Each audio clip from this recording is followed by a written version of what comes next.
A very pleasant good afternoon as we welcome you into yet another edition of the Lion Country Kia Goon and Ironhead show. No Goon, no Mark Pavlik today, but Chris Buchanani, kind enough to fill in for the first hour today. We'll be joined by Jim Galati with the Keystone Sports Network coming up in the second hour of today's program. So, Booch, good to see you. We are hurtling ever closer to football season. If you're a true sicko, Ironhead, there is FCS football on tonight. I can't say with any authority what's on what channel. I know there's a bunch of games on ESPN Plus. If folks have that or ended up getting it for free with their cell phone provider or when they signed up for something else with Amazon or whatever, I'll be honest with you, it's going to be a tough choice for me between real Division I AA football and fake NFL football and baseball. But either way, we're almost there. We're almost there to some real games this weekend, and a few I'm really looking forward to. We are indeed. For me, it's not even a close call. Normally, it would be, but I am wanting to see Drew Aller some more and see how the beloved Steelers look offensively with both Howard and Aller at the helm. For this evening's final preseason game against me too, the probably. Buffalo Bills. So keep an eye on that. I do think Aller's got a real shot here to be the future. At least that's the feeling through two games. Certainly the second game not as strong overall as the first. Again, it was kind of more. There were moments where you're like, oh, yep, that could be the guy, and then. There were a few where, it looked like a rookie trying to figure out his way in the National Football League. So I am curious to see, one, how much time they both get, if they go half and half again, or if they get Rudolph a little time at the start, maybe at least a series or two, and just kind of how they handle the operation tonight for both Howard and Aller, as again, we are just a couple of weeks away from the start of the NFL season. Baseball winding down, and, Pirates got a head start on winding down. The Phillies, meanwhile, are winding up. It has been quite a couple of weeks here for the Phillies. Another terrific outing last night, but that is, if they can keep it going for a few more weeks, that's what you're hoping for, is to roll into the playoffs. And I've been watching an awful lot of the Little League World Series, more than I anticipated I would. Again, we went down on Saturday, and I had a great time. But the Alabama team, which they were eliminated last night, and then Ohio continues to roll. They dominated Iowa earlier today, and so they are into the championship game on the U.S. side against Nevada. But the Alabama team and the girl pitcher and hitter, it was just I don't know. It was a neat, captivating story. And much like Monet Davis all those years ago, I do think that is going to be what is most remembered overall out of this Little League World Series. Have you been checking it out at all, Booch? You know what? I really have not had a whole lot of time to watch it. If you were saying that you've watched it more than you normally do, I have definitely watched it less than normal this season. I just really haven't had much opportunity. Yeah, it's been interesting. So it's one of those things where I just have constantly had it on in the background. I mean, I'm not going to sit here and tell you I'm glued and following every pitch, but it has been on in whatever room I'm in, relegated to for the evening at our house. And again, I was watching a little bit this morning. I was getting some other things done at our house, and Ohio came out like a ball of fire in the first inning, which was interesting because they had just played last night, and you weren't sure. I wasn't sure how that might affect them, but it if anything, it just felt like they rode the momentum from last night's game right through today's game. But it is, to me, it's just one of those little slices of Americana. It's fun watching the kids on the hillside. Matt Turtle did that for the first time. We went down last year, but he didn't do it.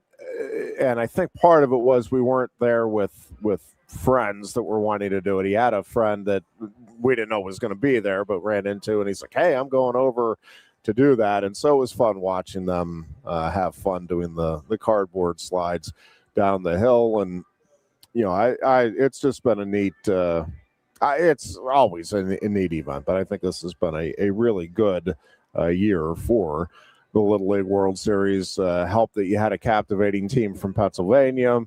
Again, the story with the Alabama team has been remarkable. Nevada has looked pretty much unbeatable, but I tell you, Ohio is rolling. I think that'll be a good, fun championship game for the U.S. side. And then, of course, the Little League World Series championship game will be decided on Sunday. Booch, your thoughts as we get closer to the start of Penn State football and everything around it. As usual, Goon and I are both very bullish. It is a shock to nobody. That is what we do. And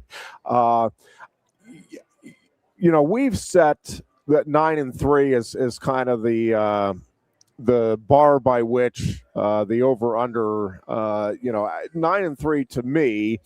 I think everybody kind of shrugs their shoulders, everybody being the Penn State fan base. I'm not talking about national perceptions, but I think the Penn State fan base with this schedule and everything surrounding this year, 9-3, I don't think gets you overly revved up. I don't think you go hog wild that, man, we found our coach. No doubt this is the guy leading us into the future.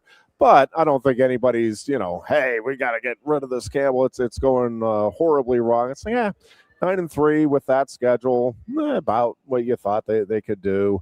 And I don't think you're any better or worse for the wear with the coaching change. It feels to me like 8-4 or worse, and there's going to be at the very least eyebrows raised. And oh man, I don't know that this is going the direction we need it to. And I think 10-2, obviously, especially if you get in the playoffs, which I think even with this schedule, 10-2 does. And I think everybody's on board. And here we go, even bigger and better days around the corner. Your thoughts on that? You agree with the general sentiment there that 9-3 is kind of the threshold for this team?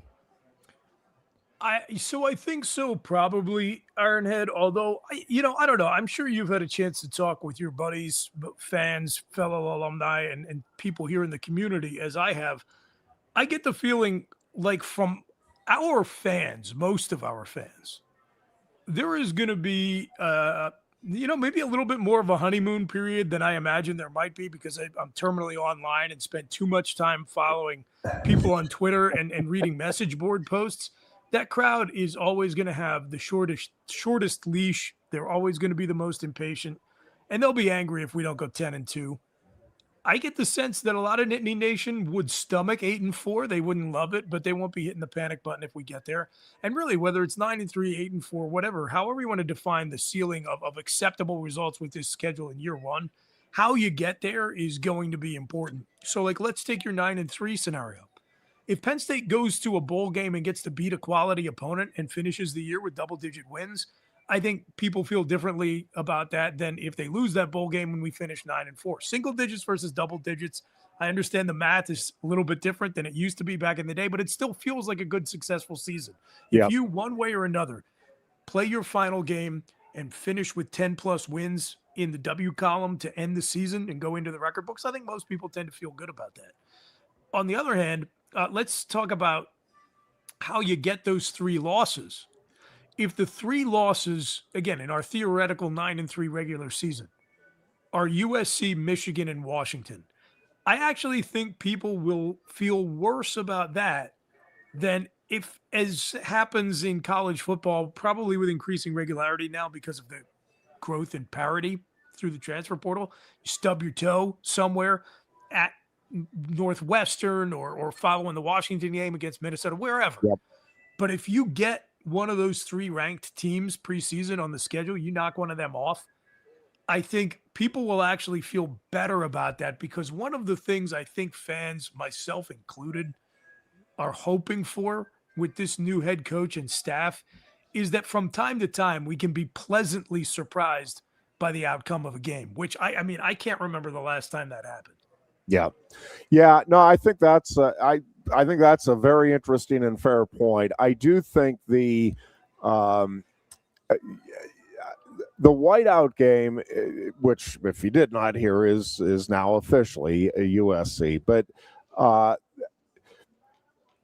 the reaction to that game, I think, is going to be fascinating, because again, there was so much hype obviously going into last season, and I still, even with everything we've learned and know, I still scratch my head at exactly how that team last year allowed that Oregon game to be as much of an albatross as it was around their neck. When you look at, and again, we talked about it even going into the game, it's like, yeah, it feels like it's everything, but it really is nothing. If you lose that game, everything that you're wanting out of that season is still there for the taking.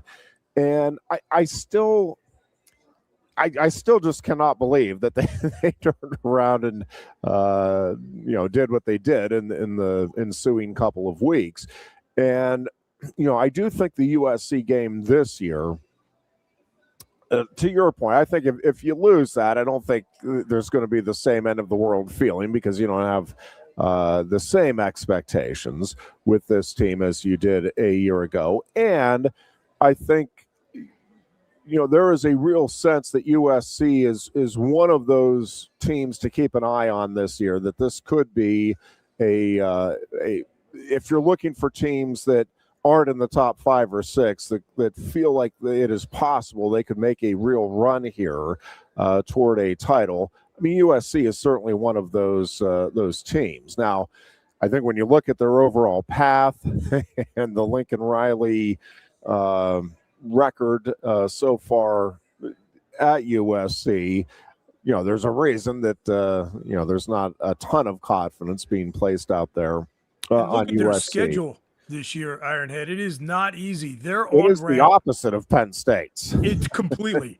They're on ramp to that nighttime visit to Happy Valley for the whiteout is not easy, because but you can actually go back 3 weeks prior to the Penn State game, and they've got to go coast to coast to play Rutgers. Now, obviously, USC should be much better than Rutgers, but you think back 2 years ago, they should have been much better than, or 3 years ago, they should have been much better than Maryland, right? Yeah. And that coast-to-coast trip, it takes something out of you. But you expect them to win that game. But they've got to go across the country, then come back home, and in consecutive weeks faced Oregon and Washington in the Coliseum, and then come back across the country for the whiteout. So that's a really difficult month for USC. Brutal. Absolutely brutal. And so, I learned the dangers of try to chalk up a whiteout win too early for sure last season, but that does feel like, at least to that point in the season, it's going to be the defining moment for Penn State. And again, it won't be the defining moment overall for the season, but to that point, that is the game that everything else is building up toward. And you asked the question, do you get into the playoffs at 10-2? Again, I think some of it does come down to that 2-game stretch with USC and Michigan, because I think if you're 1-1 in those games, Ironhead, and then you're 10-2 at the end of the year, you're in. I find it hard to imagine a scenario where that doesn't get you into the 12-team playoff.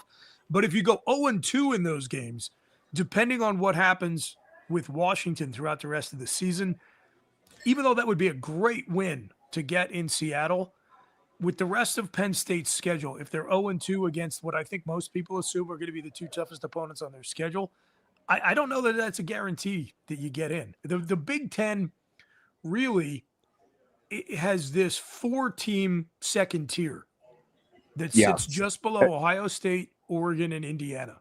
And Penn State's in it. And if you look at all the rankings, AP, coaches poll, the FPI, you look at the independent rankings that are being done. Michigan, Washington, USC, Penn State, they're all clumped up together. Different people have them ordered differently. But that second tier, that's 4 teams that are going to clobber each other for the right to be potentially a 4th team out of the Big Ten to go to the playoffs. And it is interesting. They do essentially have almost like a round robin tournament. And Penn State has the most favorable path because we avoid all 3 of the big dogs.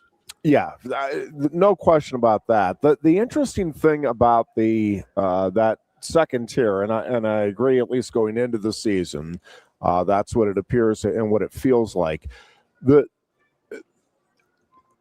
There's kind of a fine line there in terms of what you're hoping for if you're a Penn State fan. Obviously, you want Penn State to be the definitive 4th team or better, but I mean, for the purposes of this discussion, if we're accurate in assessing the top 3 and then the next 4, you want Penn State to be that next team. But I do think, and we've seen with the polls and the impressions and everything, like I do think that USC game, even though again in and of itself it is largely irrelevant, right? I mean, you can lose that game and still go 11-1, and then there's no doubt, and you're still, right there, probably a top 4 seed in the college football playoffs. But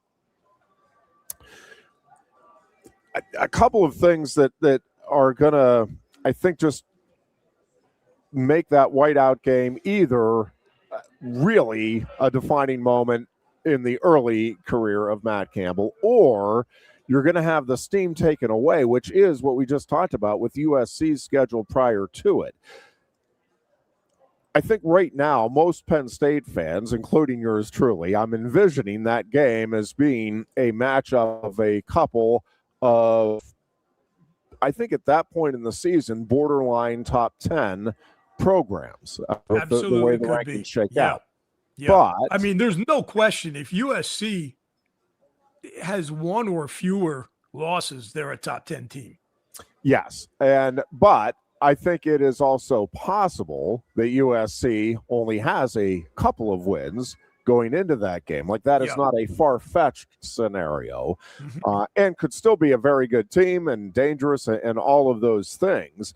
But the steam, of a not top 25 team coming in here, even if Penn State is, top 10 and undefeated, it's like, well, okay.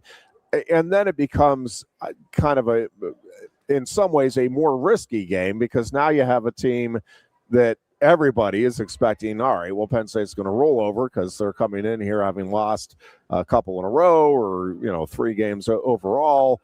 And Penn State's undefeated. It's home, whiteout. And then if you lose that game, all of a sudden, again, in the moment, it's going to be, oh, my gosh, end of the world. They, still don't know how to get it done in the big games. Or even if you win, it's like, well, okay. There's no benefit to be had. I mean, that really is the risk. You're correct for Penn State that because there is no rigor from a national perspective. And again, I've said all over the place, I feel like the media is giving our opponents, particularly Wisconsin, Northwestern, and Minnesota, tons of free locker room bulletin board material. No doubt. But there is this perception that this is about as easy a slate as you can get if you're a Big Ten team. And it's fair. Let's be honest. It's a fair assessment. If one of these teams face plants, like you said, if God forbid USC goes 1-2, or, oh, good Lord, let's not even imagine 0-3 because that involves them losing to Rutgers. But 1-2 in those 3 weeks leading up to the game, that really takes all the air out of the balloon. I said earlier that I can't remember the last time I was pleasantly surprised by the outcome of a Penn State game. It's not totally fair. I was expecting us to lose on the road at USC 2 years ago. And if you remember that game, it really does just sort of encapsulate, I think, probably all the frustrations of James Franklin's biggest haters and his biggest fans, because Penn State should not have required, 4th down heroics and overtime heroism from Ryan Barker to win that game, and yet they did. But also, that should have been a defining win on James Franklin's coaching resume, because I think this has just sort of been washed away in everything else that happened with the 2024 season and beyond. But heading out to Penn State, we're heading into Penn State, going out to the West Coast to play USC. Couple of things going on. Number one, in the history of the series between those teams, the Nittany Lions had never won on the West Coast. Yep. They were, I believe, 0-5, including 3 Rose Bowls, or 2 Rose Bowls and 2 or 3 games at the Coliseum. And so, 3 Rose Bowls. Yeah, because it was the 1922 and then 08 and 2016. So they're 0-5 going out to play USC on the West Coast. And USC was the 11th ranked team in the country 8 days before that game was played, and then ended up losing in the fourth quarter on a 4th down, controversial goal line situation at Minnesota. Yep.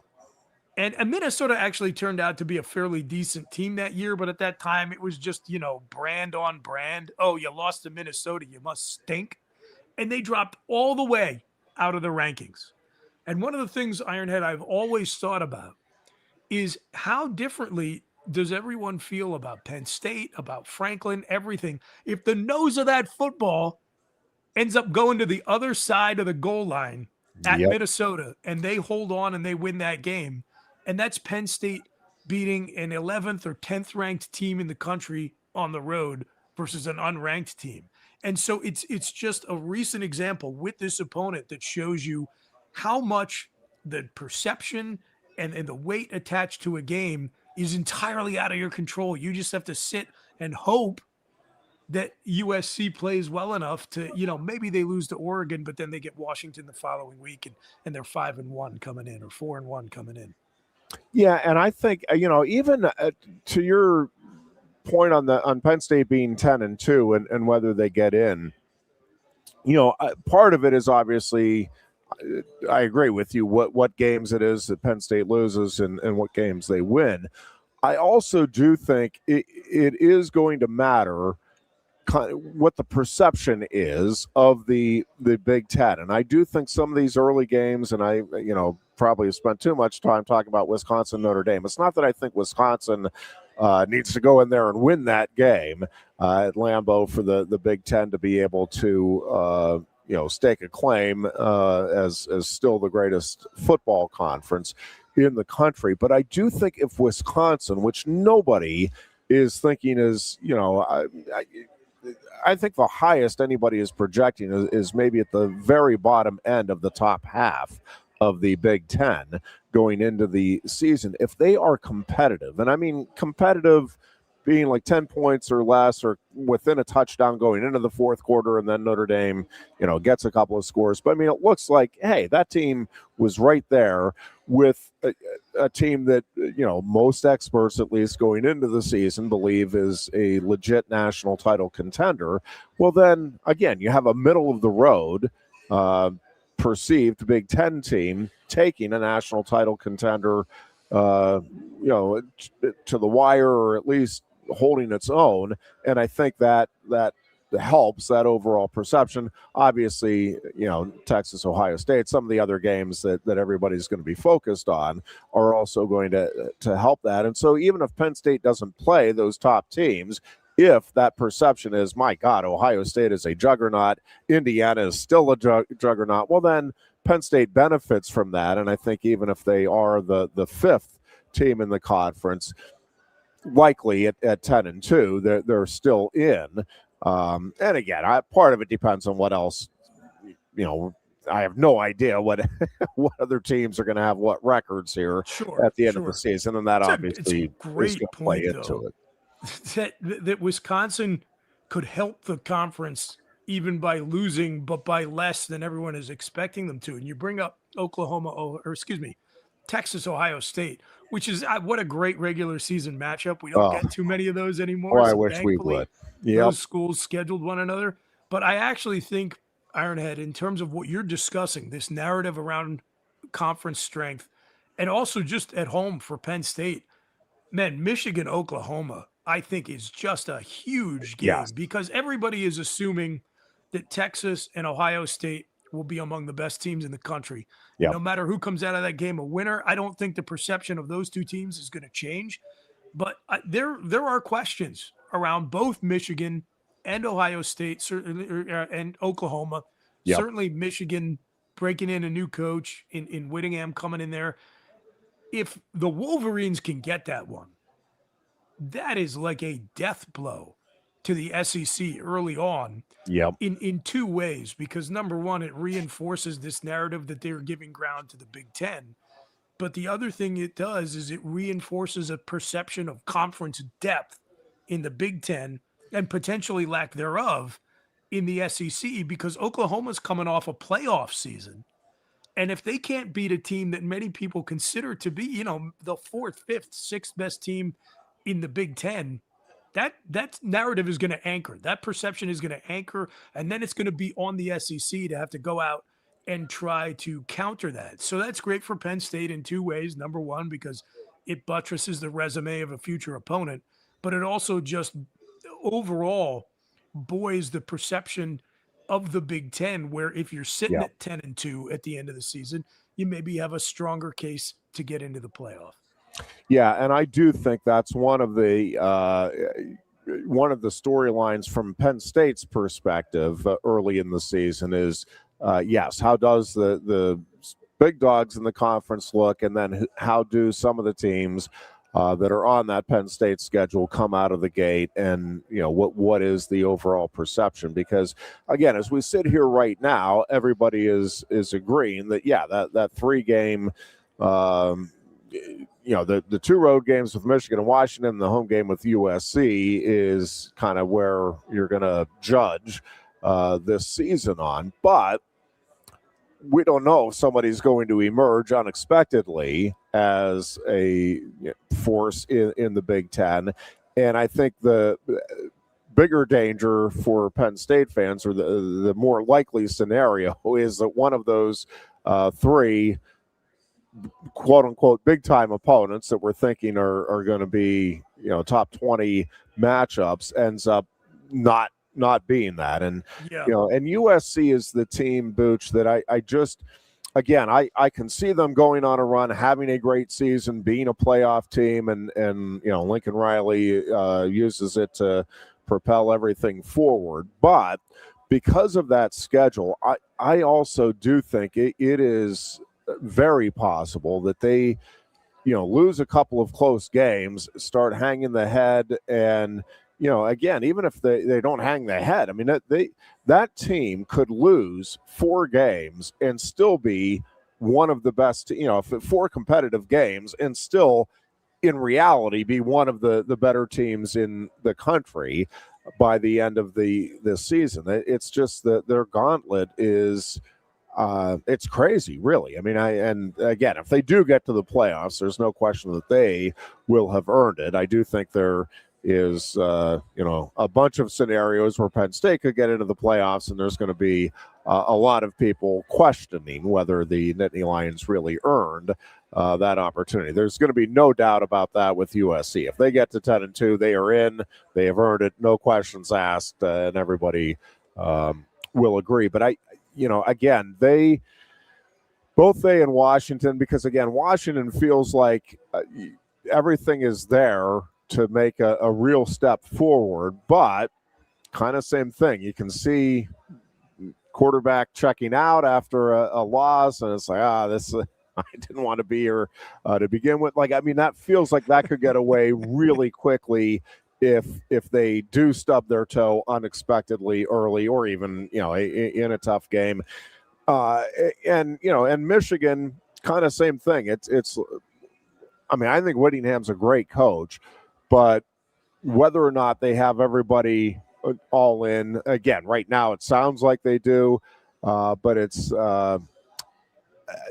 everybody sounds good until you start the games and you don't get the results you want. And I was thinking about that even when you were talking about the Penn State fans giving Matt Campbell maybe more of a grace period or a honeymoon. I wonder about that, Booch, because I think right now everybody is on board because, and I mean, he is an extremely likable guy, and I do think he is doing some wonderful things to lay the foundation and the base for what Penn State fans want in that program, in terms of toughness, in terms of integrity, all of those things. But I'm just telling you, it's easier to be on board with that when you're envisioning a 10-2 season than seeing an 8-4 season actually play out. And I'm not saying, again, I don't think Penn State fans are going to be running him out of town after this first season, regardless of the results. And I do think that the way he goes about his business and the sincerity with which, it at least appears he's approaching everything is going to get him some extra love from Penn State fans, even in tough times. But when they see the ticket prices that they're going to be expected to pay in 2027, and they see the money that has been invested in the stadium, it's like, I really like him, and he's a nice guy, but 8-4 with what we think we have and everything else. I think again, it's not that I think he's going to be let go or that even fans are going to be calling for that, but I do think there's going to be a lot of people saying I don't think this is the guy for whatever reason. Well, there are two stats that have been floating around today that I've been seeing online, Ironhead, that are germane to this conversation. First of all, just for a moment to go back to USC, I think the long-term trajectory for that program is favorable because they've had some very successful recruiting cycles. And this season, they're going to start apparently at least 5 true freshmen across their projected starting offense and defense. Now, that could be a great sign. It means that you've hit at a very high rate with super talented kids who are game ready. It could also be that you have resigned to invest in the future by taking your lumps now. Yeah. So, USC is going to be absolutely fascinating to watch. I know they're playing like some tomato can, like New Mexico State or something on Saturday, but I'm still going to tune in at least for part of it, just to see how they look. But the other stat talking about Matt Campbell is somebody published a chart today showing your success rate versus your expected success based on the assessed talent on your roster. And so were you to the plus side or the negative side in terms of winning more or less than would be reasonably expected based on the talent you have? So some guys won about at expectations, some were below, a smaller group were above. Iowa State under Matt Campbell was third overall. I think BYU was first. But to me, that speaks to not just what has been the oft repeated ability to quote unquote do more with less, but I think more importantly, in terms of the foundation he's laying here at Penn State, it's his unshakable belief in his process and his system and his approach. And I think if you are smart about that, if you have invested a lot of thought into arriving at what is my approach, who am I as a coach, who do I want our program to be, what values do we hold most important, how we're going to practice, how we're going to prepare, and then you are just unshakable in your commitment to that, over time that's going to bear out. And I think it's just such a hand in glove fit with Penn State as an institution and as a program culture, and as you said, what the fan base wants. It's great to win. It's so much better and more rewarding to win in the way that you would like to win.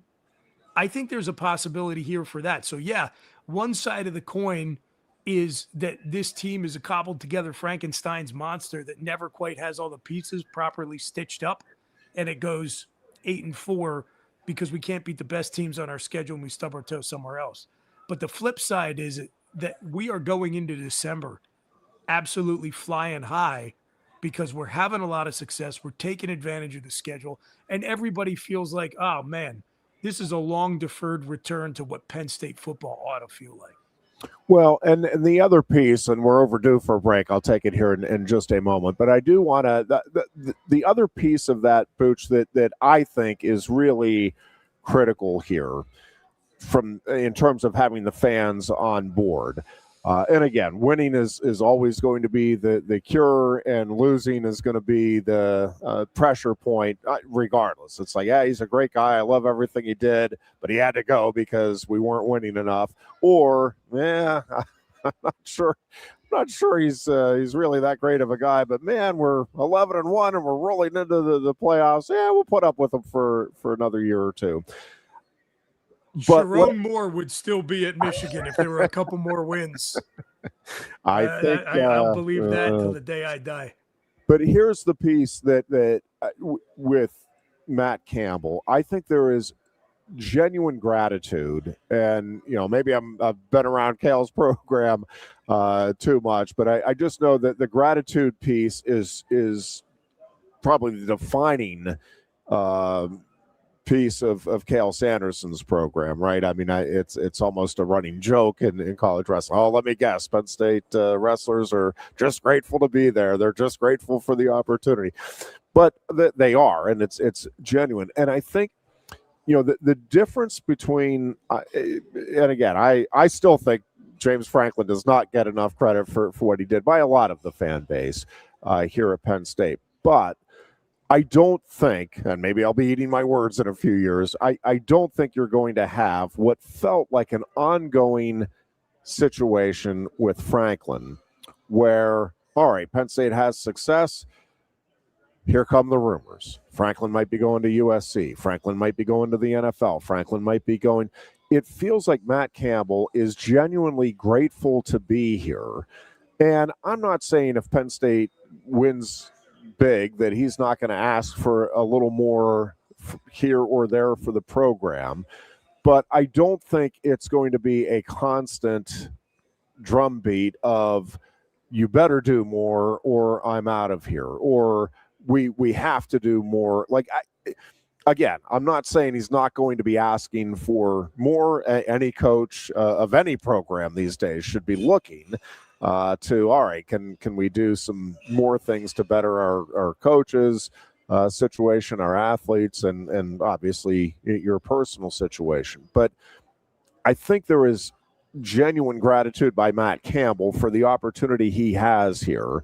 And when he looks at what's happening with the stadium, when he looks at the ticket prices and what they're going to be going up to next year, like, I think his eyes are genuinely like open, like, wow, this is wild, this is awesome. Where James Franklin, it felt like, was just constantly, hey, we're getting results. So what are you going to do for me? We need more. We got to get this. And whereas Matt, it feels like, hey, I'm going to put my head down. Let's do this, and then let's figure out how we can do it better moving forward. It feels like there is that gratitude piece that he is implementing, starting with himself, but implementing throughout the program. And I think in this day and age, that is more critical than ever. I think having a team that is genuinely grateful for the opportunity, grateful for whatever monies they're getting, the financial opportunities, the competitive opportunities, all of that. That, to me, if you can truly establish that, and it is a genuine thing throughout the program, it's hard to envision how you won't have success long term. I'm with you on 100% of that. All right, let's take a break here. I mean, anytime anybody's going to agree 100%, that's a fine place to leave off. That's a good stopping point. Absolutely. Take a break here. Let everybody soak in that I'm just 100% on point, and then we'll be back with much more. It is the Lion Country Kia Goon and Ironhead show. I am at Quaker Steak and Lube, a great place to be any day of the week, but especially Tuesdays with the all-you-can-eat wing buffet, and Thursdays because, the weekend is just around the corner. And now we do have college football and NFL football on Thursday nights moving forward. So all the better. You can come down, watch all of your favorite sports teams. Of course, baseball playoffs will be getting underway shortly. Little League World Series, a few more days remaining. You can check out all of your favorite sports action here at Quaker Steak and Lube while you enjoy great food, great beverage, and outstanding service. Again, we're back after this.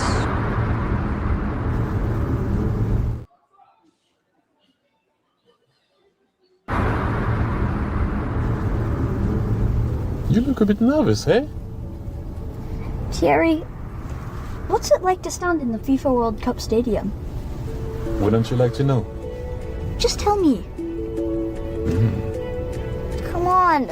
It's not something that you can put into words. Such a tease. You can't rush it. You will find out when it's your time. Thanks for the wisdom, coach. So, how much longer? Now go and make history, my man. Here's the World Cup you've been waiting for. Actually, the World Cup's been waiting for me. That's the spirit. Just remember who drove you here. Inspiring every step of the next legend. The official matchball carrier, proudly sponsored by Kia. Inspiration connects us all.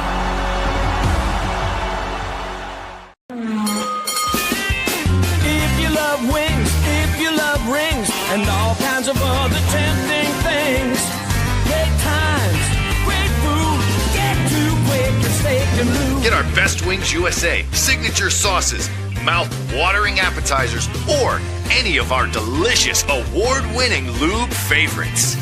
Great times, great food, get to Quaker Steak and Lube. I'm the Modelo Recruiter, and I'm looking for fans with good hands and great speed. The ones who stay focused and never miss a play. They go the distance on game day, even when their team is away. I'm always watching, always looking to reward more full-time fans. Because football isn't really football without you.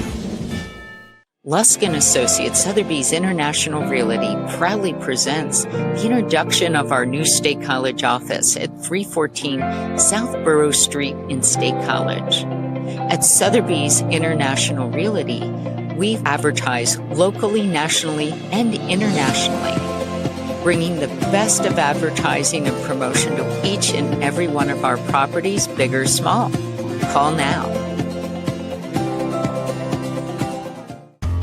A lot has changed about State College. One thing that hasn't is W.C. Clark's Coffee Roasters on 234 East Calder Way.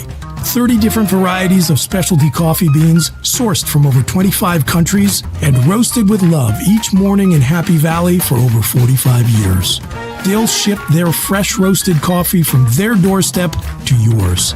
Order online at statecollegecoffee.com. That's statecollegecoffee.com.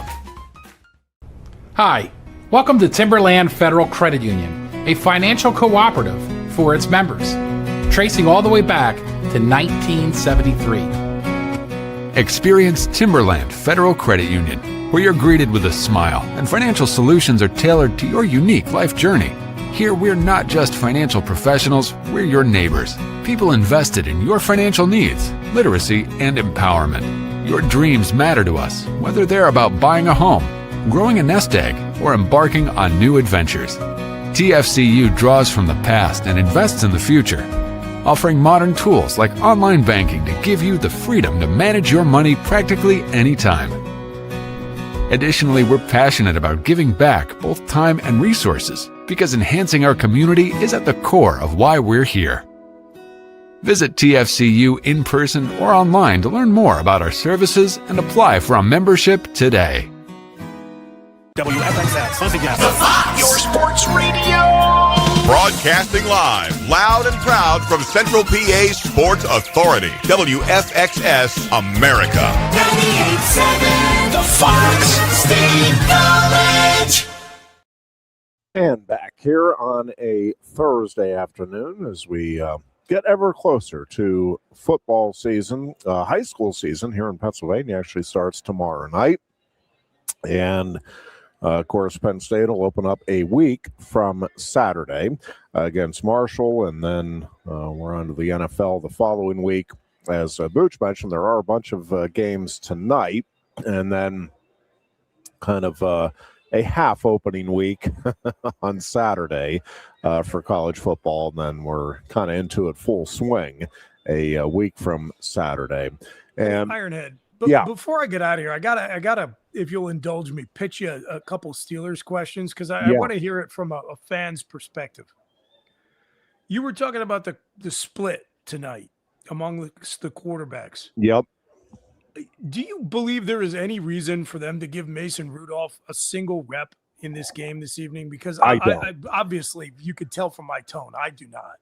No, I don't either. And I kind of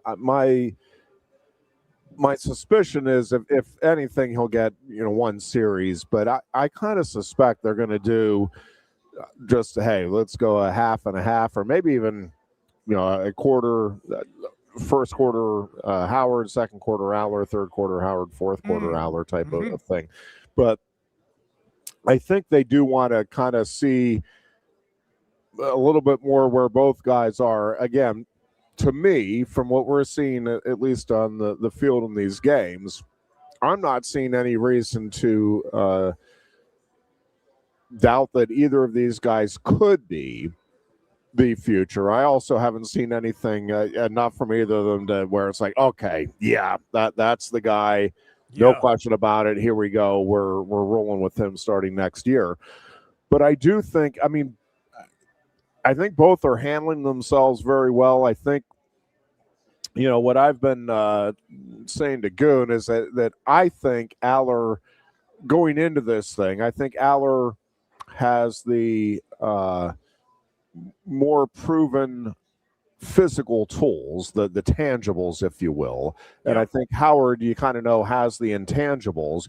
The question with Howard, to me, is, all right, physically, can he do everything you need to do at the NFL level to be, again, a top-tier quarterback? And for Aller, I think it's very much, you're not going to be able to determine it from preseason games. It is, all right, in the clutch in the big moments, can he make the right decision and hold up mentally if things, you're having a game where you're struggling, where you can shake it off. And so, that to me, it makes it an even more intriguing battle between the two. And it's not that Drew Aller, is mentally weak, and it's not that Will Howard doesn't have any physical tools. It's just that I think overall, you feel good about the competitiveness and the decision making of Will Howard, and you feel good about the physical prowess of Drew Aller. And I mean, nobody has ever really questioned his arm and the talent that he possesses with it. But whether one of them can put everything together moving forward to be the starting quarterback, for a decade, starting next year, I think is still very much in question. And the Mason Rudolph thing is interesting, Booch, because I do think, I don't know how great I feel about Howard or Aller being the backup, but I think if internally they're feeling pretty good about one or the other or both, that there is a really intriguing possibility there to trade Rudolph and help that roster even more. And I really think, I think the Steelers are looking at this, and I'm not saying they're right about it, but I think they are looking at this as, hey, we have an opportunity to catch lightning in a bottle here with McCarthy and Rodgers last season, and an improving offensive line. I think they're looking at this as we have a chance to win a Super Bowl this year, while also laying the foundation with the key piece missing being that quarterback moving forward.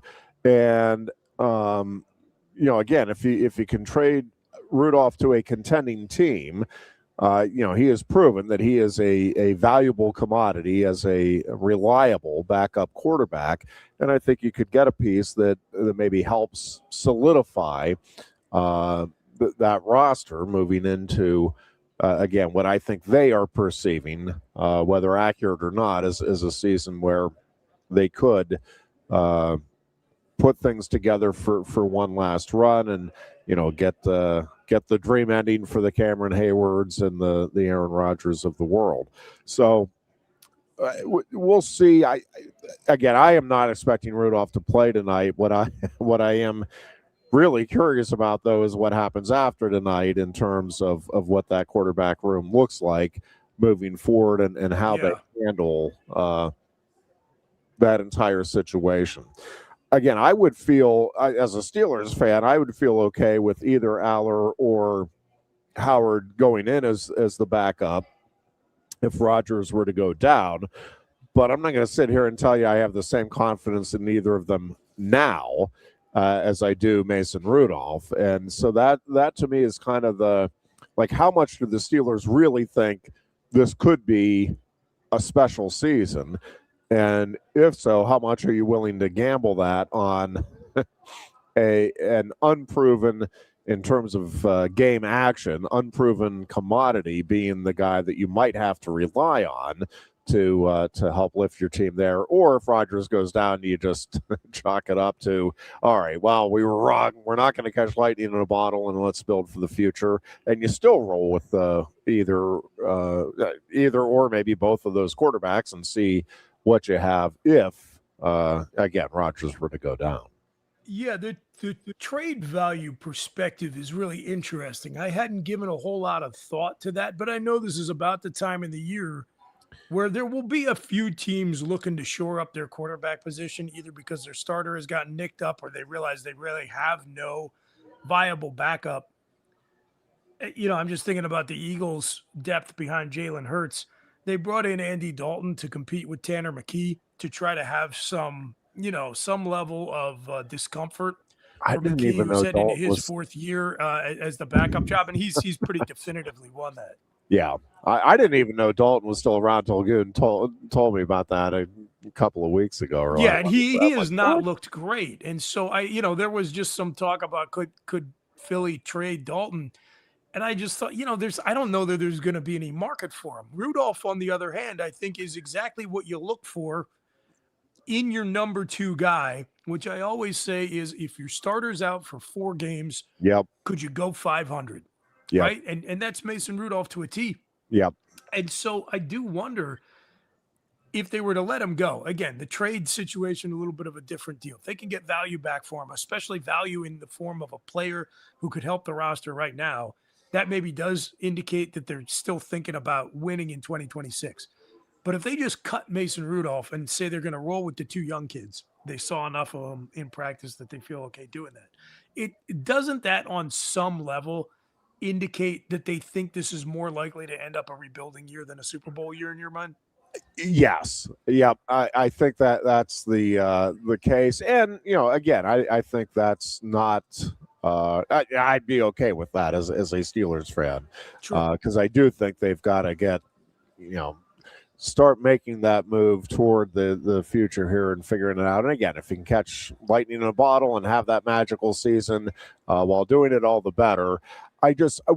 Realistically, to me, when you look around the AFC right now, it's hard for me to envision the Steelers being one of those top, let's say 3 teams in the conference. And again, could it happen? Sure, but boy, the Ravens look awfully good to me going into the season. Obviously, the Bills are going to be a fascinating story because it does feel like they are kind of rejuvenated here.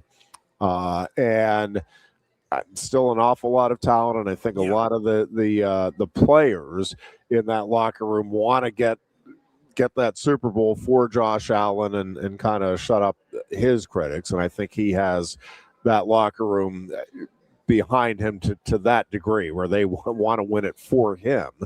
as much as themselves. And so, I think they're an interesting story. Obviously, you have the Patriots, which still feel like they're on an upward trend. And then, the Chargers are, much to my dismay, doing what we thought they would do under Harbaugh, and it's disheartening as a Steelers fan to see that. The only thing that is that I feel really good about, Booch, is old reliable. The Cleveland Browns are going to make dumb decisions that will haunt them for the entire season and assure that the Steelers have the upper hand. I still, the more I think about it, the more, I genuinely cannot believe, and I understand the investment, but how could you possibly, as a front office, look at that and say, yep, man, this is how we want to roll into the season with that guy as our leader, and that guy is the one we want fans to get behind, when Shedeur Sanders has already won over, and I'm not saying Sanders is a lock here as a top quarterback either, but the self-inflicted wound here is, on one hand, stunning, and then you remember, it's the Cleveland Browns. It's what they do. It really is.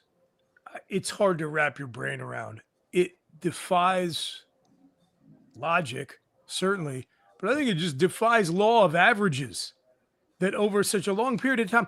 Do you know, Ironhead, that new stadium that was built for them in 1999, for when they came back as the Browns after that hiatus when Art Modell moved the team to Cleveland and they became, or to Baltimore, and they became the Ravens. I don't know if anybody really follows how that all worked. Typically, like the Houston Oilers moved to Tennessee, and that franchise moved with them. So they took the record books and everything. When the Colts moved from Baltimore to Indianapolis, Lydell Mitchell is still number 2 all time in Indianapolis Colts career rushing, even though he never played a game in Indianapolis. That did not happen with the Browns. They just basically, the franchise went into hibernation for a few years. So they come back, they build them a brand spanking new stadium, which all these stadiums now apparently can't last for more than 30 years. They're building a new Browns stadium. Do you know, as we sit here today, it has never hosted a home playoff game? Not once. Yeah. Not one time. How is that possible? It's because it is the Cleveland Browns. And the, we just had the discussion the other day on the, I think it was with Mark Pavlik when he was in here on Tuesday. We were talking about the,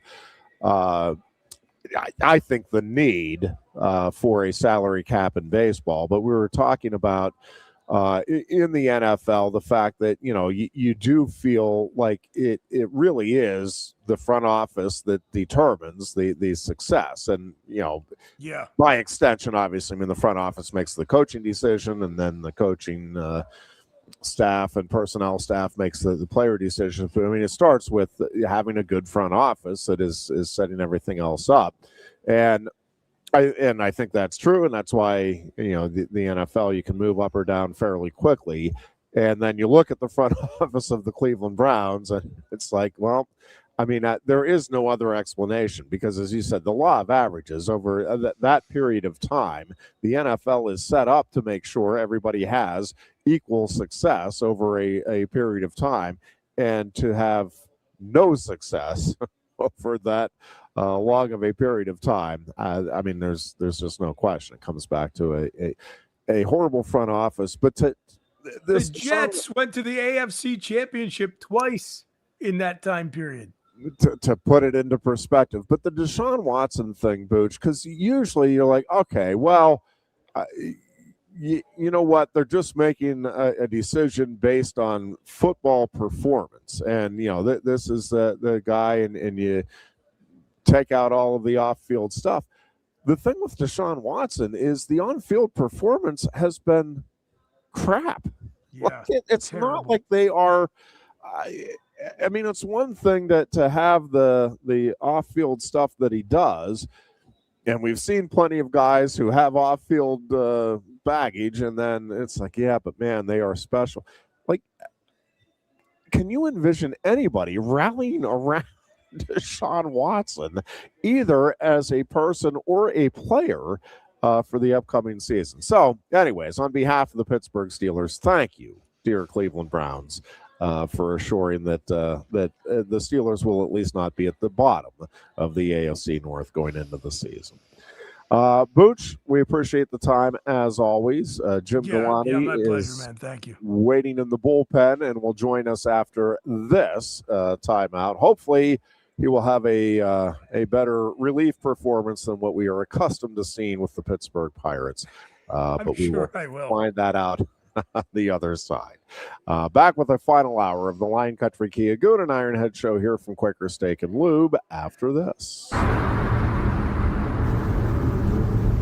You look a bit nervous, hey? Thierry, what's it like to stand in the FIFA World Cup stadium? Wouldn't you like to know? Just tell me.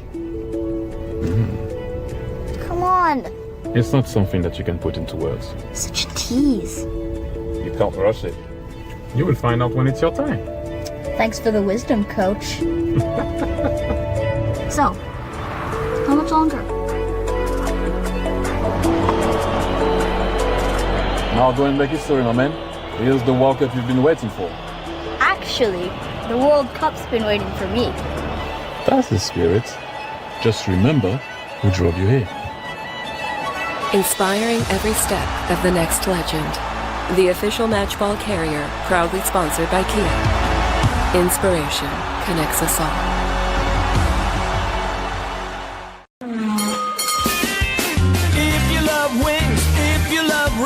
And all kinds of other tempting things. Great times, great food. Get to Quaker Steak Lube. Get our Best Wings USA, signature sauces, mouth-watering appetizers, or any of our delicious award-winning lube favorites. Great times, great food. Get to Quaker Steak Lube. I'm the Modelo Recruiter, and I'm looking for fans with good hands and great speed. The ones who stay focused and never miss a play. They go the distance on game day, even when their team is away. I'm always watching, always looking to reward more full-time fans. Because football isn't really football without you. Lusk & Associates Sotheby's International Realty proudly presents the introduction of our new State College office at 314 South Borough Street in State College. At Sotheby's International Realty, we advertise locally, nationally, and internationally, bringing the best of advertising and promotion to each and every one of our properties, big or small. Call now. A lot has changed about State College. One thing that hasn't is W.C. Clark's Coffee Roasters on 234 East Calder Way. 30 different varieties of specialty coffee beans sourced from over 25 countries and roasted with love each morning in Happy Valley for over 45 years. They'll ship their fresh roasted coffee from their doorstep to yours. Order online at statecollegecoffee.com. That's statecollegecoffee.com. Hi, welcome to Timberland Federal Credit Union, a financial cooperative for its members, tracing all the way back to 1973. Experience Timberland Federal Credit Union, where you're greeted with a smile and financial solutions are tailored to your unique life journey. Here, we're not just financial professionals, we're your neighbors, people invested in your financial needs, literacy, and empowerment. Your dreams matter to us, whether they're about buying a home, growing a nest egg, or embarking on new adventures. TFCU draws from the past and invests in the future, offering modern tools like online banking to give you the freedom to manage your money practically anytime. Additionally, we're passionate about giving back both time and resources because enhancing our community is at the core of why we're here. Visit TFCU in person or online to learn more about our services and apply for a membership today. WFXX, once again, the Fox, your sports radio. Broadcasting live, loud and proud from Central PA's Sports Authority, WFXS America. 98.7 The Fox State College.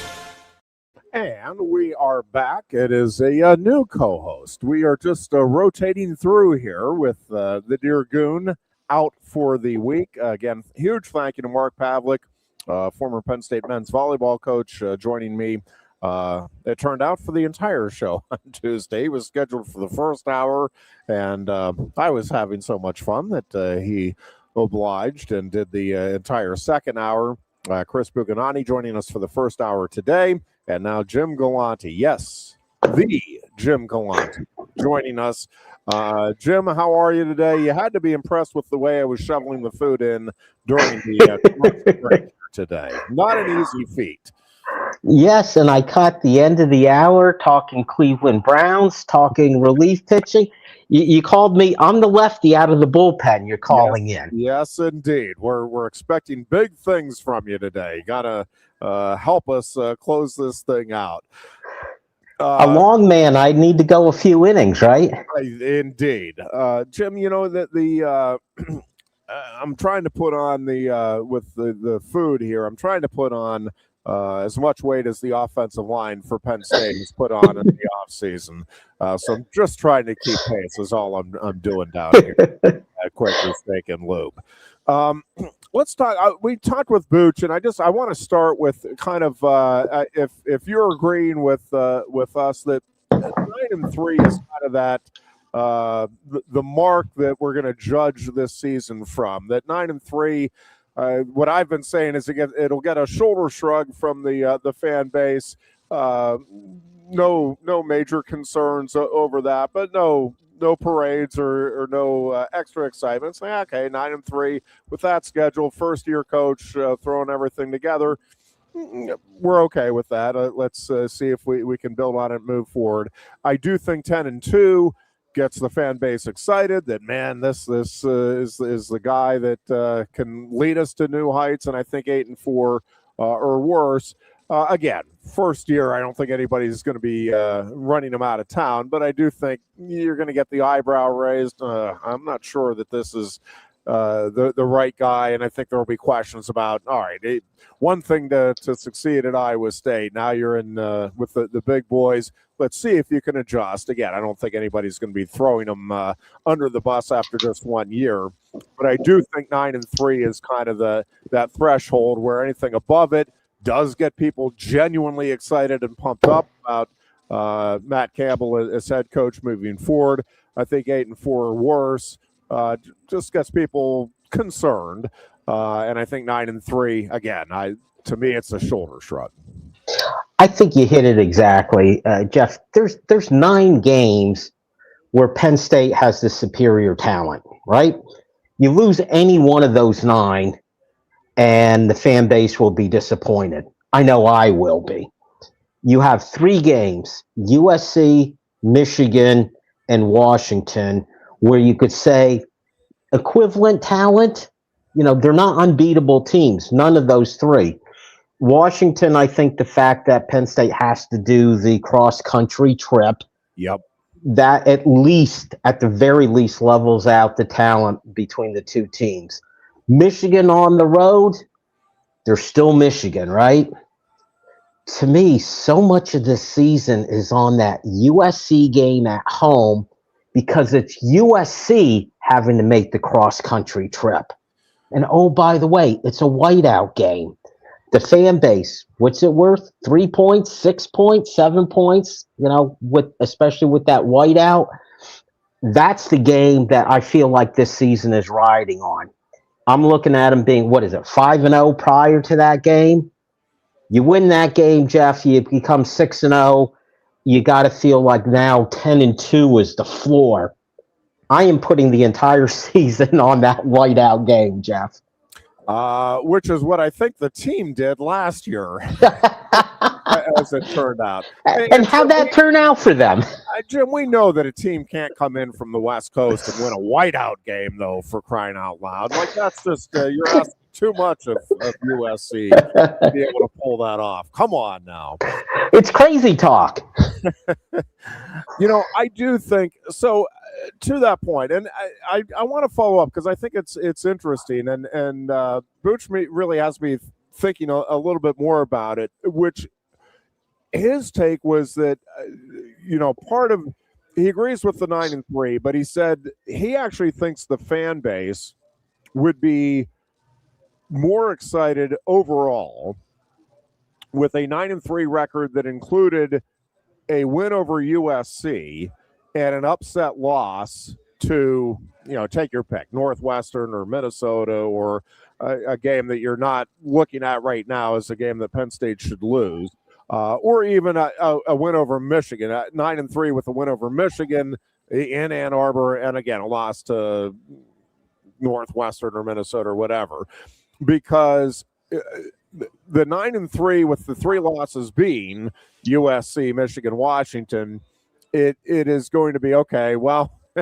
once again, we don't have that moment where you win a game unexpectedly, and that there is something right that's just bugging the Penn State fans because they have not had that positive result in a game unexpectedly, and that the fan base would be more tolerant of an unexpected loss if with it came an unexpected victory over the course of the season. What are you thinking about that? That's a good question. I'm not as sure as our buddy Chris is on that. My reason for that is that loss to a team you're not supposed to lose to, that loss bothers me, I think, more than the win. I don't want to call it unexpected, because if it were a win over Oregon, Ohio State, or Indiana, I kind of get it. But those 3 teams, I put those 3 teams in Tier 1 of the Big Ten. Tier 2, Michigan, USC, Penn State, and Washington. So to me, those wins are Tier 2 wins. Very good, and it could mean double-digit wins for the team. But a loss to a lesser team, and a little recency bias. Last year, it was losses to teams you shouldn't lose to that cost James Franklin his job. And in all fairness, over the last several years, he's pretty much won the games he was supposed to. But I still think in the fans' mindset, we're bringing this guy in. Yes, we want to win some of those big games, but we also do not want we don't want him to lose the team. We don't want him to lose a game that he shouldn't because of a coaching mistake, the wrong timeout, poor time management, those kind of things which caused the loss to the lesser teams.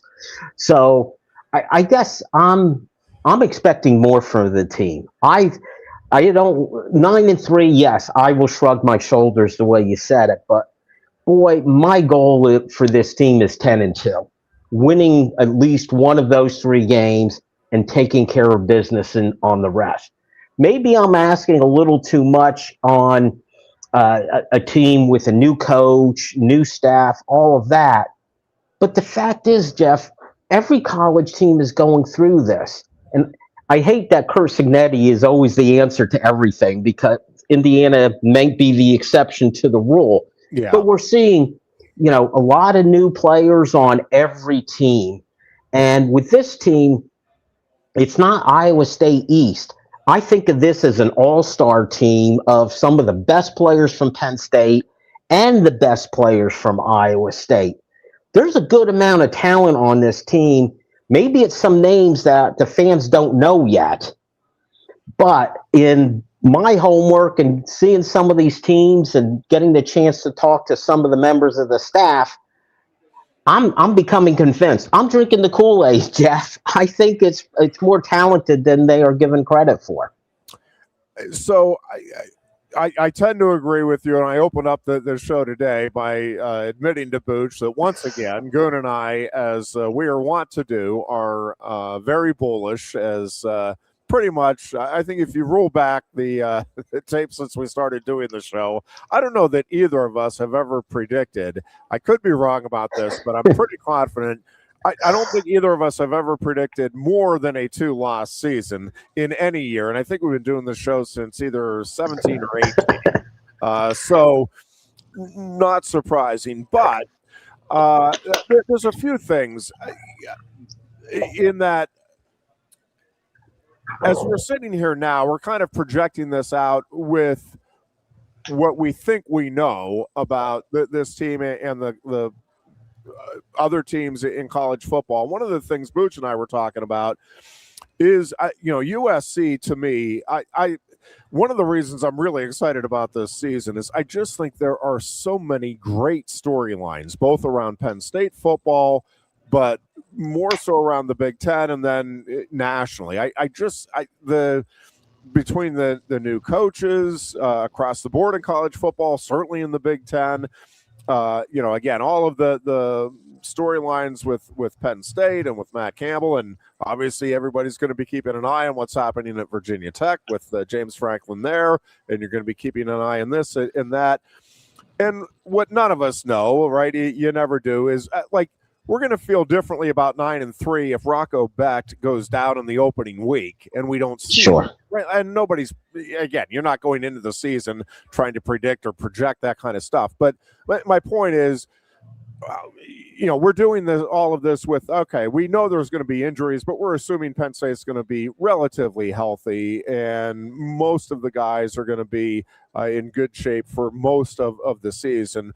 And same thing with all of the other teams. And again, that's just never the case. So we're not knowing any of that. But setting that aside for a moment, I think the USC game, that whiteout game, one of the things that I think you have to be really rooting for if you are a Penn State fan is that USC does come out firing on all cylinders to start this season. We talked about the fact that the 2 weeks prior to the Penn State game, earthquake alert. I dropped my iPad. I'm sorry. I'm glad somebody else does that. I've done it twice on podcasts I've been on. Anyways, so USC has home games, which you feel good about. But with Oregon and Washington in the weeks preceding that Penn State game. And there's just going to be such a different air to that game. Obviously, if USC comes in undefeated, presumably they're going to be a top 5-6 program at that point, be even higher, because they will have beaten Oregon, which, most are considering a national title contender, and then follow that up with a good win over Washington. But so if you're a Penn State fan, you're at least wanting USC to not have more than one loss going into that game. And ideally, it would be a competitive loss to Oregon followed up by a good win over Washington. So that game feels like it is the big-time game that you're envisioning when you put it as the whiteout game on your calendar. But there is a real possibility here that USC comes in with 2 or, I guess possible they could lose even more. Again, they have that cross-country trip to Rutgers to kick off the Big Ten season. And while you certainly presume USC will win that game, as Booch said, you kind of thought they'd win the Maryland game a few years ago as well. And that trip is not an easy trip, and Rutgers is a well-coached team and all of that. So I guess the one thing you want as a Penn State fan is for that USC game to be a marquee victory, at least at the time, regardless of what happens the rest of the season. You want Penn State to win that game, but also to win it against at least a top 15 ranked USC team when they come in. Oh, exactly. And that schedule is relevant. Going to Rutgers, again, it's that cross-country trip. And I don't think there's any team in the country who wants to go play Rutgers. Rutgers wants to make it a rock fight, is the way I always put it. Yeah. It's ugly game. That's what they want. That's what they will do to you. But then the next two games, they are at home against Oregon and Washington. That's helpful. I would still be very good with if they lose to Oregon, which everyone considers a top, 3 team, top 4, somewhere in there. Washington, I think my confidence in Washington has to do with the coach. I like Jed Fish. I think he's done a really good job. And we don't know how that quarterback situation is going to go. But if he's all in, I love that quarterback. Okay. Damon Williams is, yes, dangerous guy. But if they could come to Happy Valley with just one loss, I think it will be enough of a credible win. That Penn State wins that game. It would make them, I think it's their 6th game. It would make them 6-0. I got reprimanded for just assuming wins against Northwestern and Wisconsin, but I'm sorry. If they lose either of those games, we got some other issues to talk about. I'm going to go optimistic, 5-0 going into that game. And the way I put it, win that game, go 6-0. As long as USC's not coming into that game with 2 losses, that would put Penn State on the national radar. 6-0 and a win over USC, all of a sudden they're talked about across the country. Yeah, I think that all of that is right. I will say, so one of the other things, not to rehash the entire first hour, but I think these are interesting talking points for heading into the season, which is, I do think the Big Ten is riding a wave of momentum right now, that they can make a compelling and legitimate argument that they are, in fact, the best football conference in the country. And, I think there's some early season matchups that obviously are going to help define at least the national perception of the Big Ten. And while, there's going to be a lot of focus on Texas, Ohio State, and we talked a good bit about Michigan, Oklahoma, I really think going back to Wisconsin is going to be an interesting team, and I want to see what they do in that opener at Lambeau Field against Notre Dame. Not that I think Wisconsin is going to go win that game, but if they can make that a competitive game, can look like they belong on the same field, and certainly if they can keep it to within 10 points or a couple of touchdowns and feel like, man, they were right there, the wonders that will do for the perception of the Big Ten, because that is a middle of the road perception-wise Big Ten team. Most people are projecting them 9-10, somewhere in that neighborhood or lower in the conference. If they can go again, hang with Notre Dame, feel like, man, that they were there, like that was a good game. What that then tells the nation is that the middle of the Big Ten is able to hang with what everybody thinks is a national title contender here early in the season. I just think if they can have a competitive game there, then again, it obviously helps then if Penn State beats Wisconsin, with that being perceived as more of a quality win than what I think most are projecting it to be right now. So, yeah, I think as we learned last season, we're not going to take anything absolutely for granted when it comes to these games, because I actually thought, Jim, that Penn State had a real shot at UCLA going into that. What was the first indicator? The 21-point spread? Good Lord. But yeah, I think, again, if you're a Penn State fan, what you're hoping for is that the Big Ten has a good showing early on, that USC comes in with no more than the one loss, and that this thing is able to build upon itself. And from the Penn State perspective, Jim, I do think Rocco Becht is rightfully going to be getting a ton of attention, and I think when you look at the numbers, that they've been very good. I don't think when you look at like the touchdown interception ratio last year, you're not wowed by that. You're not overwhelmed by it.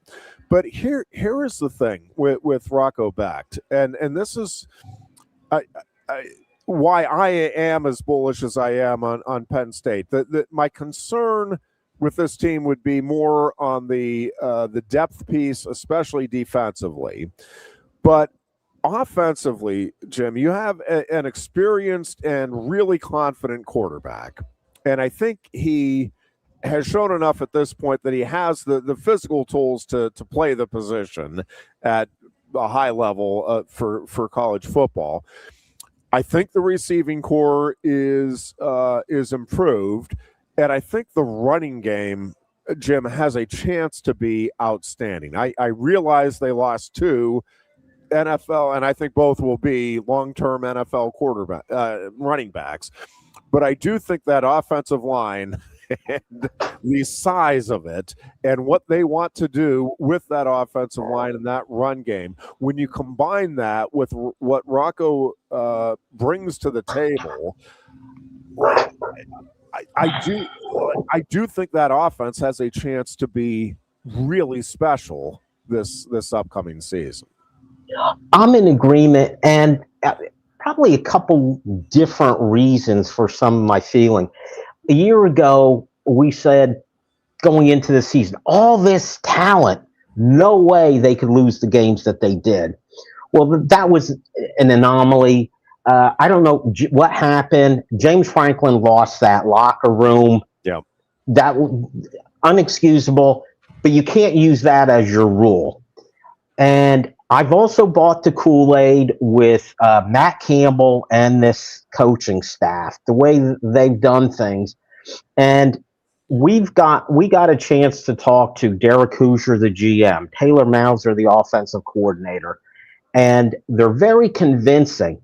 However, for me, Jeff, it was the players who followed them from Iowa State and the confidence they have in the staff and the confidence they have in that whole process.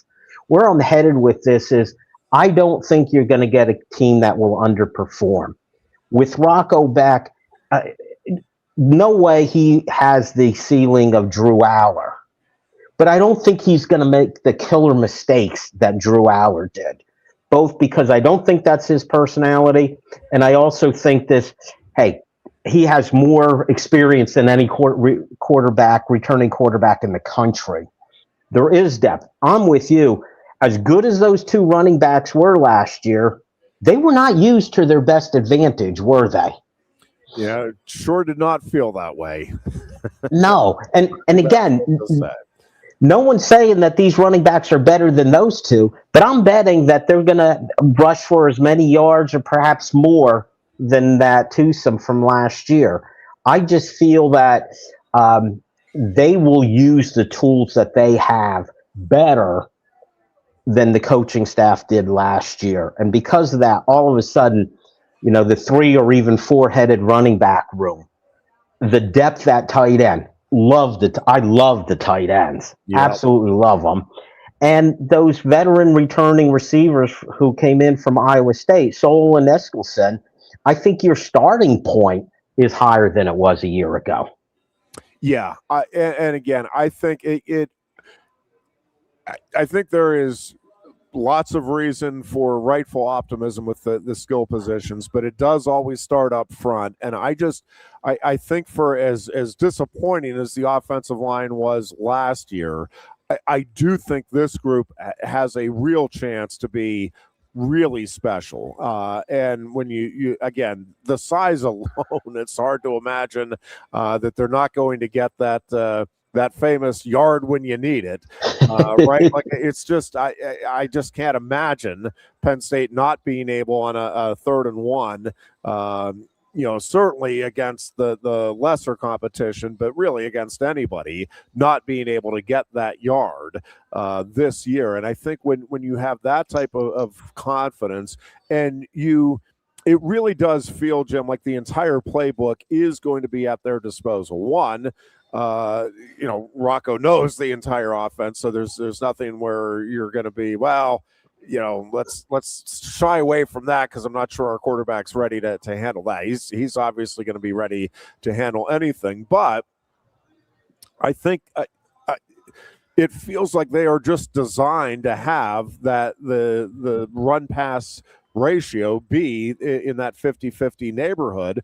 where you can keep defenses guessing, where you're not going to have to pass on a 3rd and 7. Not that you won't be able to, but you could use the element of surprise and feel like, well, with that offensive line and these backs, yeah, you could run it on a 3rd and 7. And again, same thing on a 4th and 1. Well, do I have confidence that Rocco Becht can go back and make an accurate read and get the ball 10 yards down? Well, yeah. I mean, so, but outside of that, just in the normal game situations, right? Like, you're going to be able to keep the other team guessing because I think they are going to have a very effective running game and a very effective passing game. And again, unlike what it felt like, at least the last couple of years, I do think they can use the running game to set up the passing game or vice versa. And you can use the short passing game to set up the long passing game or vice versa. Like, again, I think they can attack any game with any game plan they want and feel pretty good about the chances of success. And it's a combination of experience, talent, experience at the right places, talent, and then having a bunch of guys that are buying into, hey, whatever it takes to get whatever yards we can on any play, let's do it. And I'll add one more thing in here with Rocco Becht. And again, this is a consistency of conversation you're hearing from the staff and from people who watch him play. He's a gamer. And I know that's one of those nebulous kind of words. But remember watching this team with Trace McSorley? We thought, okay, anything's possible. It didn't matter what mistake he made earlier in the game. Yep. We would trust Trace McSorley. And that's the feeling folks have about Rocco Becht on the staff, teammates. You talk to them. And the example they gave was there was a game last year, I think it was Central Florida. He threw at least one pick six, another interception, was not having a good game. Final drive where they need to score, the consensus was, let's just put the ball in Rocco's hands. He'll find a way to win this game for us. He'll put his body on the line, whatever he needs to do to win this game. And that's the feeling. And you go back, I mentioned Trace McSorley as the obvious quarterback from our history, but I'll go further back. Remember Michael Robinson at quarterback? Oh, yeah. He may not have been, an NFL quarterback, but in college, I just felt confident he would find a way to win the game. I think that's at least the people who know Rocco best, that's how they feel about him. Yeah. And again, I think part of it is the confidence that he is going to have in that offensive line and having the time that he needs. I mean, I think he has confidence in his own abilities for sure, but and it's a well-earned confidence. But I also think as they've worked their way through preseason camp here, I think he is seeing that this is going to be, for him, a pretty significant step up, and not to be bad-mouthing his Iowa State teams, but I mean, this is a pretty substantial offensive line that he's going to be operating behind. Again, there's some added talent in that receiving core. As you said, the tight end room and the running back room are just exceptionally deep. And so I think even more so to go back to the Trace McSorley, I just remember I have friends that still say, well, Trace just would throw the ball up and then guys would go make plays for him. It's like, well, okay, but he gave them a chance to go make plays for him. And I think Rocco Becht is, at least you're hoping, right, that this is how it plays out. But I really do think, I think there are going to be people say, man, that guy gets lucky. And that's what I heard a lot. I can't believe he gets so lucky. It's like, well, okay. But after you're doing it for 6, 7, 8 games in a row, you think it might be more than just luck. Like he knows what these guys are capable of, and he's letting them go get those plays, but he's putting the ball in a position where they can go make it, and he knows how much time he has back there. He has the right clock in his head. And I think for Rocco, I think there's going to be some newfound confidence in, hey, I don't need to make the perfect pass. These guys can go get it for me, and I don't have to get rid of the ball right when I make that final step back.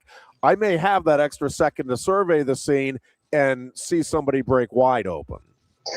I'm with you. And, we talk about the wide receivers making plays. Again, I love tight end play in general.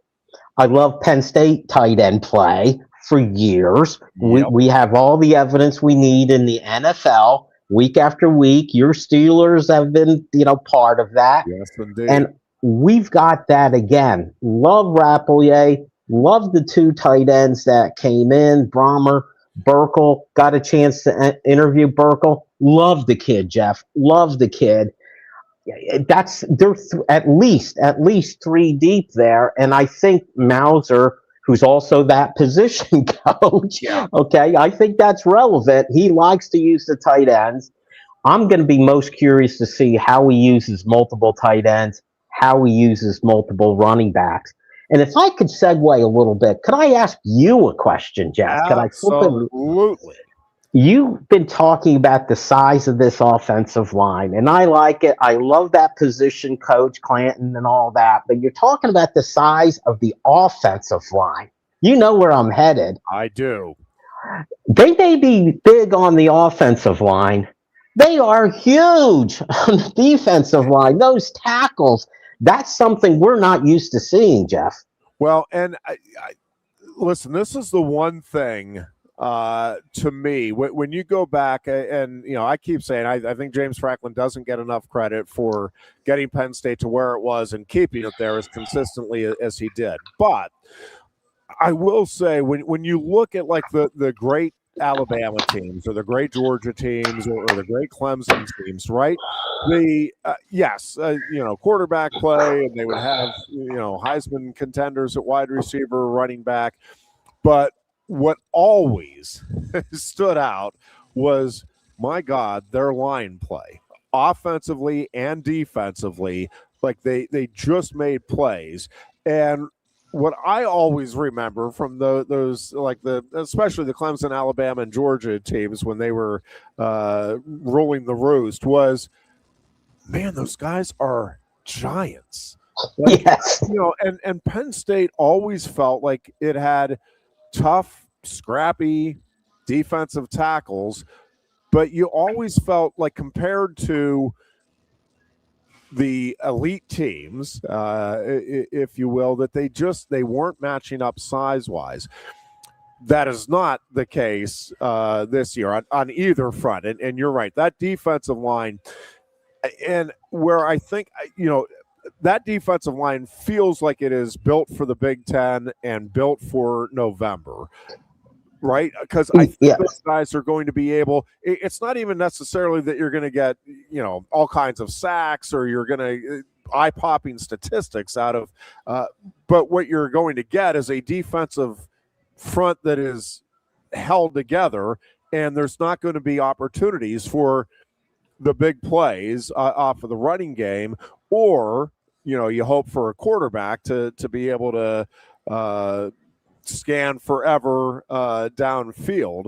And I think the other complementing that, Jim, to me, is then the speed in this linebacking core, and obviously you talk about the athleticism of Tony Rojas, and so, because the one thing you worry about with that is a scrambling quarterback, right? It's like, well, okay, they're giants, but, you have a guy that's going to run around them.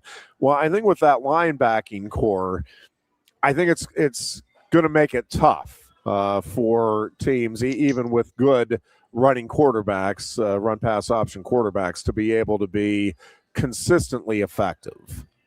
Well, and the other part to it is they didn't just happen to get guys who were big. This was a plan. It was a strategy. Yeah. And again, in the conversation with Derek Hoosier, and I asked him about that process when they first got here, already had maybe 40 Penn State players out the door, and you have to build a team. He specifically said, hey, we knew we're bringing in Danton Lynn. and he had a plan of how he wants to play defense, and we didn't have the type of players that he wanted. He was specifically, he may as well have just said, hey, we needed bigger defensive tackles, okay? Yeah. It was obvious that they did that. Then a conversation with one of the linebackers, I asked Cam Smith about that size at defensive tackle, and he said prior to spring practice, he's like, yeah, we noticed that. Didn't quite understand it fully till we started spring practice. And he said, all of a sudden, it's like, hey, these big guys are occupying a lot of people. And for us at linebacker, now our first step is forward, not backwards. In other words, okay, this is part of a master plan. Big guys up front, occupy people. Make our linebackers, set them free to go attack. And also not just the linebackers, but the fact is we're going to play 5 DBs. And we have a lot of very good DBs. And you've got people like Zion Tracy, Marcus Neal, Jeremiah Cooper. Some of these names you might not recognize coming from Iowa State. But just wait. You're going to love these players. And they love coming inside the box, too. And big guys occupy people. The next level attacks. That's one of the things I'm going to be looking for. No, I think that's a great point. And I do think, right, football, at the end of the day, largely comes down to aggression. How aggressive can you be? Well, part of how aggressive you can be is how confident are you, right, in the guys you have. It's a little easier to be aggressive with a Joey Porter at your quarterback than it is somebody who's a first-year freshman that is undersized. So I think to your point, I think they can be aggressive on both sides of the ball, both because of the experience they have, but also because they know up front they are at least going to be able to hold their own, if not control the line of scrimmage. And that allows everybody else, your quarterback offensively, your linebackers defensively, to, all right, let's go for it. If I have time, right? I mean, everybody wants to be aggressive in football. If you're taking your fifth step on the drop back in your face, you can't be aggressive. I really think this team is built to be aggressive, and then you got to take advantage, obviously, of the opportunities as they present themselves. Then, all right, let's take a quick break here, and then we are back with a final wrap. Jim Galante with Keystone Sports Network, kind enough to join us for the final hour of today's program and this week's show. We will be back in mere minutes. You look a bit nervous, hey? Thierry, what's it like to stand in the FIFA World Cup stadium? Wouldn't you like to know? Just tell me. Come on. It's not something that you can put into words. Such a tease. You can't rush it. You will find out when it's your time. Thanks for the wisdom, coach. So, how much longer? Now go and make history, my man. Here's the World Cup you've been waiting for. Actually, the World Cup's been waiting for me. That's the spirit.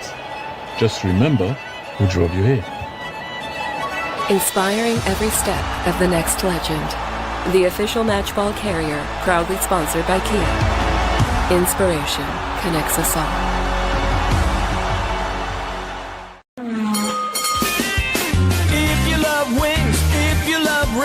And all kinds of other tempting things.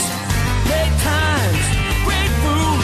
Get to Quaker Steak Lube. Get our Best Wings USA signature sauces, mouth-watering appetizers, or any of our delicious award-winning lube favorites.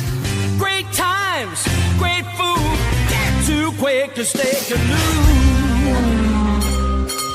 I'm the Modelo Recruiter, and I'm looking for fans with good hands and great speed. The ones who stay focused and never miss a play. They go the distance on game day. even when their team is away. I'm always watching, always looking to reward more full-time fans. Because football isn't really football without you. Lusk & Associates Sotheby's International Realty proudly presents the introduction of our new State College office at 314 South Borough Street in State College. At Sotheby's International Realty, we advertise locally, nationally, and internationally, bringing the best of advertising and promotion to each and every one of our properties, big or small. Call now. A lot has changed about State College. One thing that hasn't is W.C. Clark's Coffee Roasters on 234 East Calder Way. 30 different varieties of specialty coffee beans sourced from over 25 countries and roasted with love each morning in Happy Valley for over 45 years. They'll ship their fresh roasted coffee from their doorstep to yours. Order online at statecollegecoffee.com. That's statecollegecoffee.com. Hi, welcome to Timberland Federal Credit Union, a financial cooperative for its members, tracing all the way back to 1973. Experience Timberland Federal Credit Union, where you're greeted with a smile and financial solutions are tailored to your unique life journey. Here, we're not just financial professionals, we're your neighbors. People invested in your financial needs, literacy, and empowerment. Your dreams matter to us, whether they're about buying a home, growing a nest egg, or embarking on new adventures. TFCU draws from the past and invests in the future, offering modern tools like online banking to give you the freedom to manage your money practically anytime. Additionally, we're passionate about giving back both time and resources because enhancing our community is at the core of why we're here. Visit TFCU in person or online to learn more about our services and apply for a membership today. WFXX, once again, the Fox, your sports radio.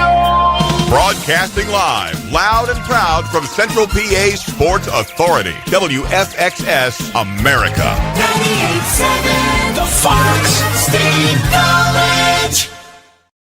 And we are back. A final segment here for the week. It is the Lion Country Kia, Goon and Ironhead show from Quaker Steak and Lube in State College. Jim Galani, Keystone Sports Network, kind enough to join us for the final hour of this week's program. And, of course, we are dialing in on Penn State football a week from Saturday. The Nittany Lions will open up the 2026 campaign, the first under head coach Matt Campbell against Marshall, 3:30 kickoff at Beaver Stadium. Goon will be back next week, and we'll be talking a lot more about the matchup with Marshall and all of the excitement around Matt Campbell's era officially getting underway again a week from Saturday. We do have some games tonight in FCS football, and we will have more on Saturday, but then the season really gets underway in earnest a week from Saturday. Again, high school football actually gets underway tomorrow night, if you can believe that, throughout the Keystone State. Good luck to all of the local teams as they begin their 2026 campaigns tomorrow night. Jim, I do think with this schedule and just with the way Matt Campbell has approached everything and handled everything to this point, there is genuine optimism once again surrounding the program for the upcoming season.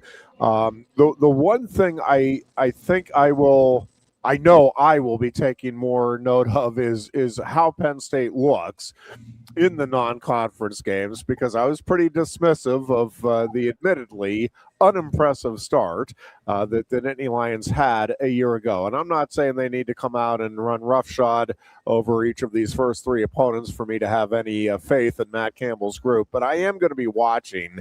All right, are they actually coming out and dominating at the line of scrimmage the way I think they should against inferior competition? Are they able to take advantage of the mismatches that they should have largely across the board in talent? And does this thing look like, this is a big time program that looks like it's going against a lesser program, and I could see this thing projecting forward being a team that could in fact be in the playoff mix here at the end of the year. That is it, Jeff. I will also watch these out of conference games a little bit differently. What I'm looking for, and again, it's a little bit based on what we saw last year. They won those games, by 30 some points. Didn't matter. That did not look like a top 5 team. It did not. And what were the things that they were lacking? I thought it was often the unforced errors, the mistakes. And you only have X number of possessions. Possessing the ball, that's valuable. Take advantage of it. And they would, on a 3rd and 3 in a drive, they would drop a pass, or the quarterback would throw behind the receiver. And all of a sudden, you're giving the ball back to someone. Yep. I want to see. I'm not saying they have to play error-free. It's still the first game. But show me that you're not that type of team that's going to beat yourself. So I'm looking for that, number one. And the second thing, I am just real curious, and I guess this could be on either side of the ball. How will the coordinator use the pieces that he has? How often will we see 2, 3, and I've been told even 4 tight ends on the field? How often are we going to see more than one running back on the field? And how is Mauser going to use those chess pieces? And I could probably say the exact same thing on defense. How is Danton Lynn going to use those pieces that they talk about? I could move Caleb Bacon from linebacker to defensive end. Zion Tracy, I could move all over the field. These safeties that I think these safeties are wonderful. How's he going to use them? Yeah, and I do. The other thing to me, Jim, because it did feel like they were to a large degree, and again, I was pretty dismissive of it last year, saying, well, you can kind of understand they're just going through the motions because they know they need to get these games out of the way. One, I think there is virtually no chance of that with the way Matt Campbell approaches this thing. But I also think these guys are genuinely excited to get out there and play together for the first time, meaning all of the Iowa State and Penn State guys together on the field. And it's not that I really think there's any chance that they won't, but I do want to see them play with that passion and with that sense of urgency, even if it is against an inferior opponent or somebody that everybody is already chalking up as a W. And by the way, I think Marshall has, I don't think this is your everyday cupcake with Marshall. They have talent on that team. Not as much as Penn State and not across the board. But, in each of these first 3 games, I want to see these guys, again, flying to the ball, but then I want to see the and I know it's going to happen, but I still want to see it. I want to see he caught it, and you get back to the huddle and everybody's slapping you on the helmet. And last year, it felt like that, again, they were just going through the motions in those first 3 games. And I think football is just one of those sports where it really is, it's got to be consistent. Your approach has to be consistent. And again, I have no doubt it will be. I still want to actually just watch it and feel good about it. I'm with you, Jeff. And everything that we've heard about Matt Campbell going into this, as a culture guy, and to see the things that you talked about, everyone playing as a team, and that type of atmosphere, everything is pointing towards that. But to your point, let's see on the field. And the other part where that's kind of one of those intangible things, what is tangible, we've heard both Matt Campbell and Taylor Mauser, and I loved hearing this. They talked about the players should not adjust to the coaches and what we want to do. Yep. We as coaches should adjust to the talent we have. I think a year ago, they did the exact opposite of that. they did not make use of their talent. You hear this. It's not just at quarterback where a lot of people, the criticism was that offense wasn't built for Drew Aller.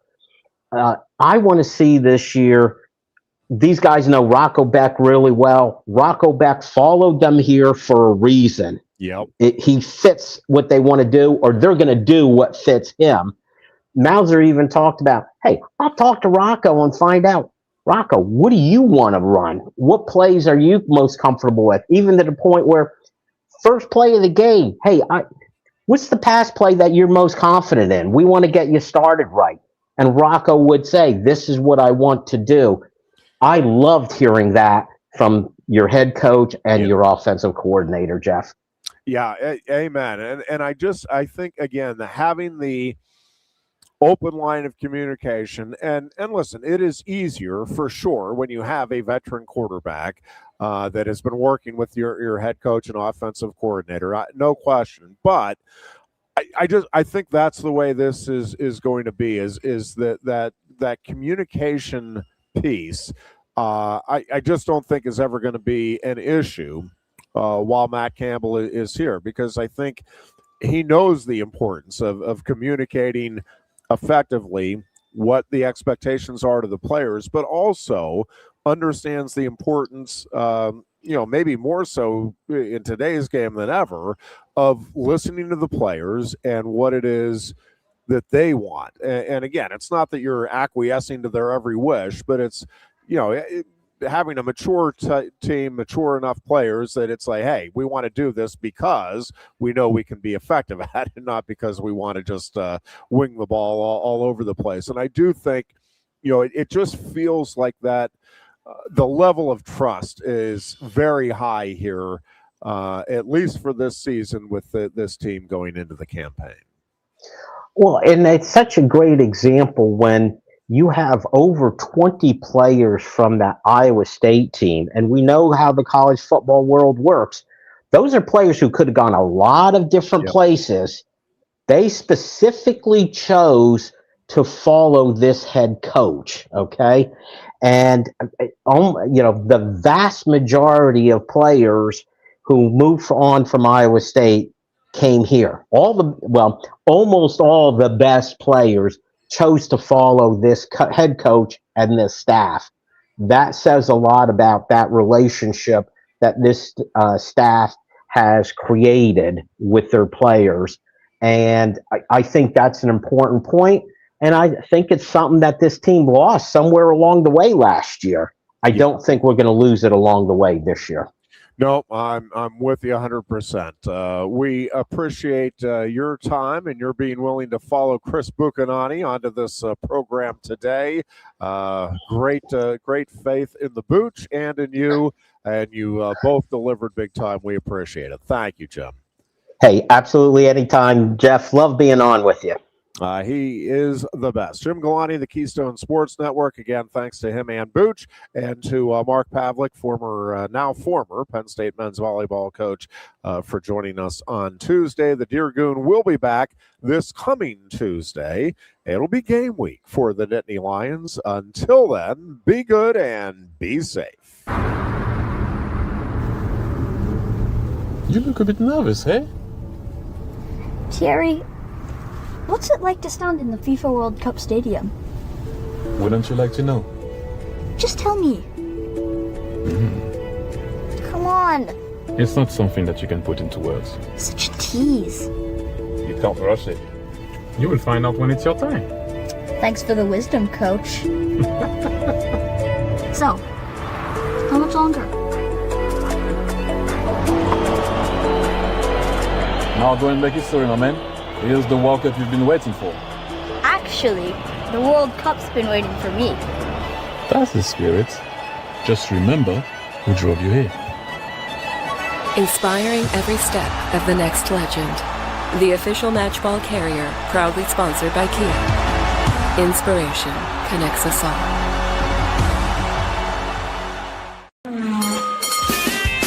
If you love wings, if you love rings, and all kinds of other tempting things, great times, great food, get to Quaker Steak Lube. Get our Best Wings USA, signature sauces, mouth-watering appetizers, or any of our delicious award-winning lube favorites.